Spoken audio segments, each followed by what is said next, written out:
Hi and welcome to Terry Talks Movies. Yep, back in the man cave. And this time around I'm going to talk about something that a lot of people are talking about online. In this case, it's the future of cinema and how artificial intelligence may impact every aspect of movie making. There are some big concerns in Hollywood about this, not the least because there's a writer's strike on in Hollywood at the moment. Part of their grievance is how their careers are going to be impacted in future by the possibility that scripts may be written or changed by artificial intelligence. A lot of other aspects of the industry are concerned about that too. Directors are concerned about it, and a whole bunch of the other crew as well. If backgrounds can be computer generated around actors, what does that leave for set designers and location scouts and second unit people? All of those things. So there are a lot of questions that are being asked, and rightly so, around the future of movies. James Earl Jones has licensed his voice and the voice of Darth Vader by association, I suppose, to Disney and Lucasfilms so that they can computer generate and artificially create Darth Vaders for future Star Wars projects. I'm sure that Mr. Jones got a nice payday for that, but it does bring up that possibility that in future, particularly actors who are masked like Mandalorians or Darth Vader or even just people who are wearing masks because of a pandemic, you can artificially create those voices. That is a big concern for a lot of people. The other ones, of course, that people are talking about are the recreations of Carrie Fisher and Peter Cushing in earlier Star Wars movies. And those kind of things are problematic for a lot of people. There are those of us who believe that when actors die, they shouldn't be resurrected as digital zombies. They used to say the camera never lies, but I can make any of these cameras lie anytime I like. I can create artificial backgrounds. I can add windows here with little bits of video in them. The camera is a tool as malleable as putty these days. That has implications for politics. It has implications for truth-telling. YouTube channels like the Corridor Crew are already using AI to create content, but using real human beings as the basis of that. And so there are changes that are going to be coming at us very fast and very hard, and they're going to be shocking to a lot of people. There are a couple of things that are going to save us from the possibility of all the movies we see and all of the new movies coming out being generated by slightly nudged artificial intelligences. Inevitably, there's going to be a totally AI-created movie, probably in the next 10 years. And that is going to be a bit of a novelty, but after that it gets kind of slid subtly into the mainstream. Artificial intelligence, at this stage of things at least, is a tool. And like any tool, you can use a shovel to bash someone's brains in, or you can dig an irrigation ditch for a poor village. I did a little experiment with AI, which is kind of funny because the results were, let's just say, a little bit unusual. Basically what I did was I tried to trick AI into creating content that's innately untrue. And so I asked it to do 1,000 words about my YouTube channel with particular reference to French cinema and Italian cinema, which I've talked about a little bit on the channel, but it's not really the emphasis of this channel. And the word salad I got was kind of interesting. It talked about Federico Fellini and Michelangelo Antonioni and Sergio Leone, who I've only lightly touched on in the channel. And the funny thing about this is it got my last name wrong. It said my name was Terry Plucknett, Plucknett. I don't know if it got me mixed up with Mr. Plinkett from Red Letter Media. That's hilarious. They got my surname wrong. It says I did an analysis of Federico Fellini's 8.5, which I haven't. It said I delve into this film's themes of identity, memory, and creativity, exploring how Fellini's personal experiences and struggles influence the film's narrative and style. Maybe I should, but I haven't yet. It said that I talked about Michelangelo Antonioni's L'Avventura, and the only thing I've said on this channel about L'Avventura is that I'd like to see it. It said I contextualized L'Avventura within the post-war social and economic changes in Italy and how those changes influence the film's characters and themes. Didn't do that, I haven't seen the film yet. It said that I looked at Elio Petri's investigation of A Citizen Above Suspicion, which I haven't seen but I want to, and I explored the film's political commentary and its relevance to the contemporary issues, highlighting the film's continued relevance in the modern world. So you can see a template there from the AI, which is basically making shit up. Let's see, and then it goes on to talk about French films.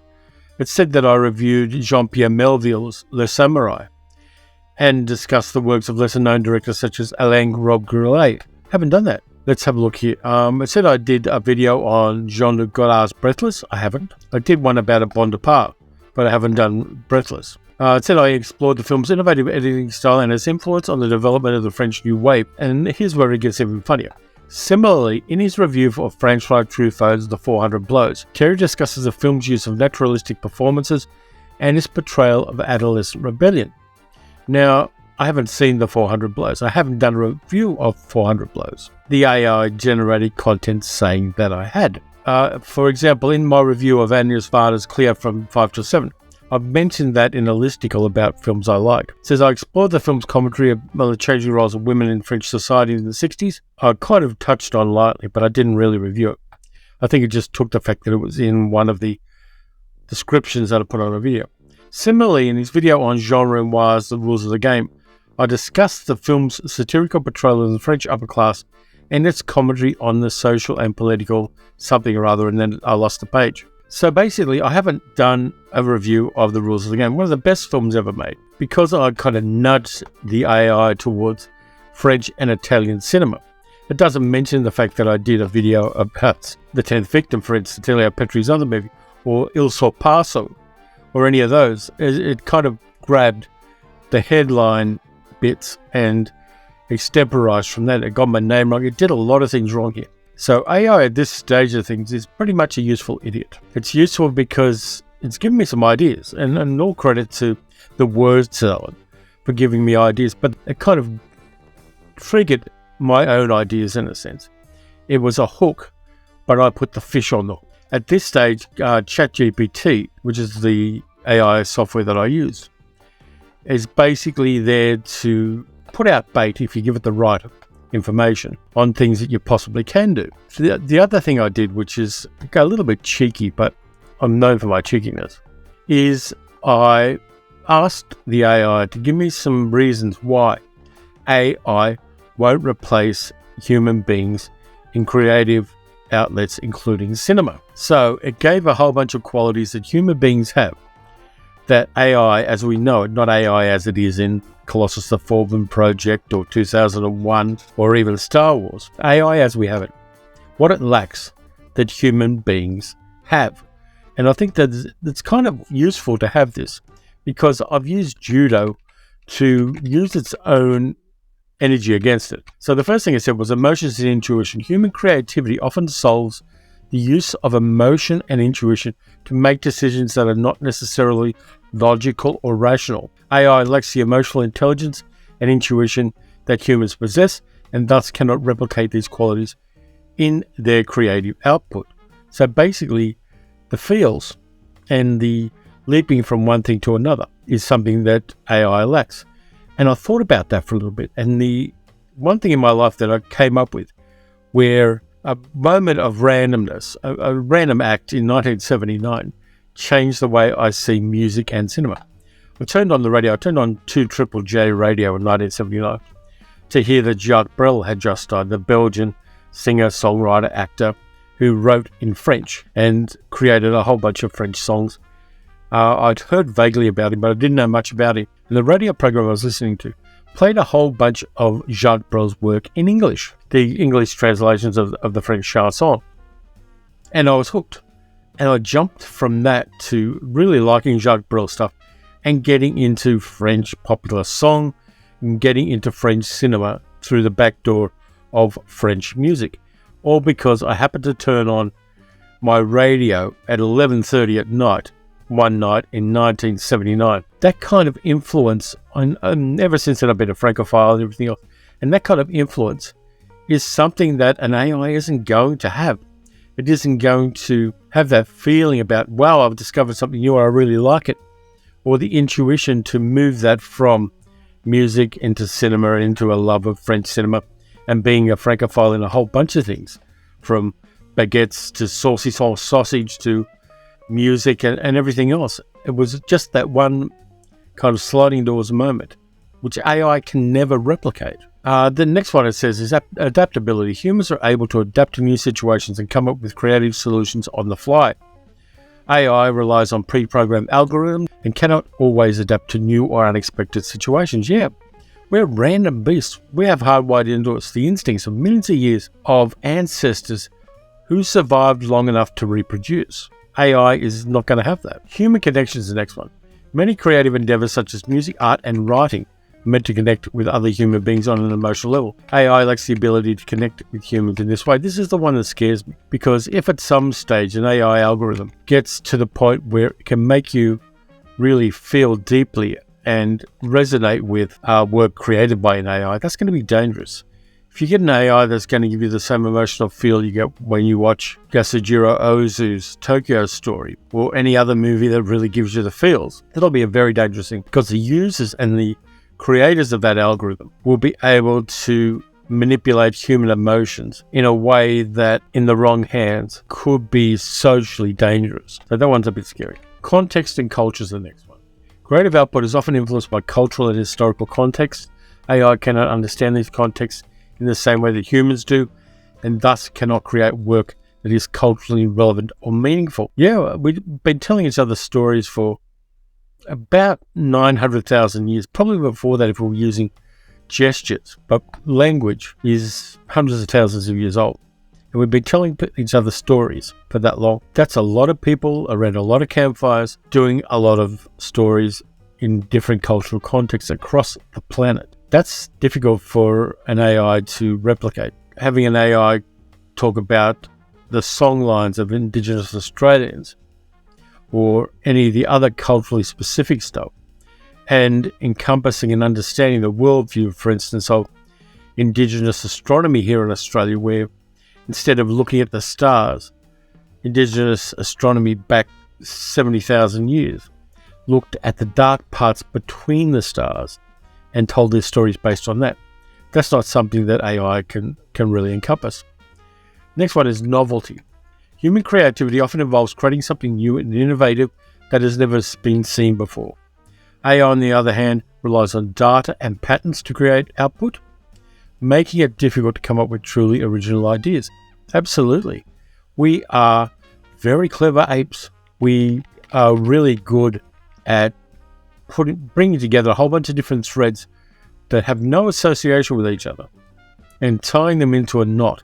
And from that knot, we create a basket. We're good at that. And it's not something that, at least in this particular point in time, 2023, AI is capable of. Now, here's an interesting one. Ethics. Many creative decisions involve ethical considerations, such as what is morally acceptable or what will have a positive impact on society. AI lacks the moral compass and values that guide human decision-making. And again, you can get into dystopia with that. If AI doesn't have a moral compass and it becomes more and more influential in the way our art, our society, and our culture functions, then that's going to be dangerous. There were those experiments with AI chatbots, where because people were talking to them in a racist way, the AI chatbots became racist. If AI starts making movies with kind of only minimal human interaction and only minimal human influence, where is it going to take things? Imagination. Human creativity often involves imagining new possibilities and exploring different scenarios. Well, not in Hollywood at the moment, because everything's a sequel, a prequel, a reimagining, or something like that. So imagination needs to be back at the forefront of cinema. AI does not possess the same capacity for imagination and creative thinking as humans. That's interesting, because it doesn't say that AI doesn't have imagination. It's saying it does not possess the same capacity. Reading between the lines, that one scares the shit out of me. Intentionality. Humans create with a purpose in mind, whether it's to express themselves, evoke emotion, or solve a problem. AI lacks the intentionality and motivation that drives human creativity.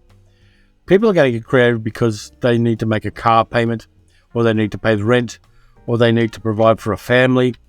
We've got a whole bunch of different inputs that AI doesn't need. It just needs basically electricity and bandwidth. Intentionality, and that need we have to use storytelling in a way to make ourselves and our culture more comfortable and to warn our culture of things. How do you program an understanding of something like that into an AI? Really difficult.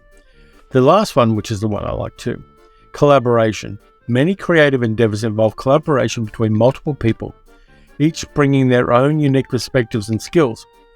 AI cannot replicate the dynamics of collaboration between humans. And that's interesting too, because writers' rooms, in particularly streaming series and TV series and things like that, are stew pots of creativity and collaboration, and people bounce ideas off each other and modify that idea. We're designed to collaborate. We collaborated hunting, we collaborated gathering, we collaborated building shelter and finding shelter and understanding the seasons and the changes in weather and the behaviors of animals. We share knowledge in ways that aren't just ones and zeros, and that makes us very interesting. So that's what I got from turning AI against itself and saying, why aren't you like me? In the future, there are going to be AI created movies and TV shows and cartoons and little short films and even YouTube videos. There already are AI created YouTube videos out there that people have let go into the internet. Having said that, so that's out there and it's going to create more and more content. In one way, it's kind of like a new medium. We had VHS, we had Laserdisc, we had HD, DVD, we had DVD, we had Blu-ray. We had new media come along all the time. And before that, of course, you had cinemas. Before that, you had silent cinema. So there are all these changes coming along, and AI is going to be another one of those changes. And just because AI came along, it doesn't mean that humans aren't going to create content and create movies and TV shows and YouTube videos in the old-fashioned way, based on what I see of physical media at the moment. Now, physical media at the moment is becoming a premium product. The companies creating physical media are going niche. They're finding unusual things and packaging it in unusual ways and making it something special beyond just the movie itself. And I think that human-created content is going to end up like that. Well, it's going to be possibly a premium product. It's going to be a selling point to have a movie which is entirely created by human beings. And people in various groups are going to lean towards that. So regardless of whatever AI does, a human-created movie is always going to be perceived as being of higher value than the stuff an artificial intelligence through an algorithm and through the tweaks of somebody behind the scenes is going to create. So AI at this stage of things aren't intellects vast, cool and unsympathetic. They're just basically computer programs. So studio management is never going to be an AI. No, people won't let go of that. And so the studio heads are still going to be people, and they're going to make AI content because it's cheaper and they'll get more bang for their buck in doing so. But they're also going to make mistakes too, because you've got to remember that movie producers and human studio heads greenlit Morbius and they greenlit Cats. And they greenlit that movie where Hugh Jackman had balls on his chin. So there's always going to be dumb content out there. And the saving grace of this is, behind the scenes, however the movies and TV series are generated, there are still going to be people making yes, no, how about this, decisions about that. It won't be the same. And again, that premium product is going to be the stuff that's all human. You can't put the genie back in the bottle. There are a whole bunch of people who are lobbying governments to do something about AI. There are governments that are lobbying the people who are creating cutting-edge technologies to do something about AI. But I don't know you can put that genie back in the bottle. I think that the future of cinema is going to be very different in 10 years than it is now, but that's not necessarily a bad thing. And as long as we don't just stick to streaming services where things can be changed at the whim of a Disney or somebody else to take the guns out of ET and other things like that, as long as you've still got backup physical media which has the original versions of things, it's not going to influence the films that have already been created. It's not going to influence my copy of La Dolce Vita. It's not going to influence my copy of Tokyo Story. It's not going to influence my copy of Sorority Babes, the Slime Ball Bolorama. All of this stuff is something we need to have a discussion about, but I don't think, at this stage at least, it's a threat to movies, it's a threat to cinema. It may end up with people losing their jobs, but then that's happened to a lot of other industries. It's happened to coal miners, it's happened to manufacturing industries, it's happened to farming, it's happened to a whole bunch of other industries. And now our technological sophistication is getting to the stage where those job losses and those changes to an industry are going to in some way impact creative industries. And yeah, we have to do something about it, but still, it's not something you can entirely stop. It's something you have to be aware of and something that we need to talk about and need to make decisions about. So this video is a bit different than the ones I've done previously. And I'm kind of okay with that. I just wanted to ramble a little bit about AI and how dumb it is about me and how it can be used to summarize its own limitations. Yeah, this one was fun. I enjoyed the rant. Thank you for listening to it. And thanks for putting up with my free-flowing thoughts about artificial intelligence and the future of cinema and television. If you enjoyed the video, of course, like, subscribe, leave a comment. You can also support the channel by donating at patreon.com/TerryTalksMovies. I've still got the giant animal movies from the 1970s for the weekend. So in the meantime, watch some good movies, watch some bad movies. Just keep your eye on our artificial intelligence. It's going to do weird and random things. And I'll catch you next time.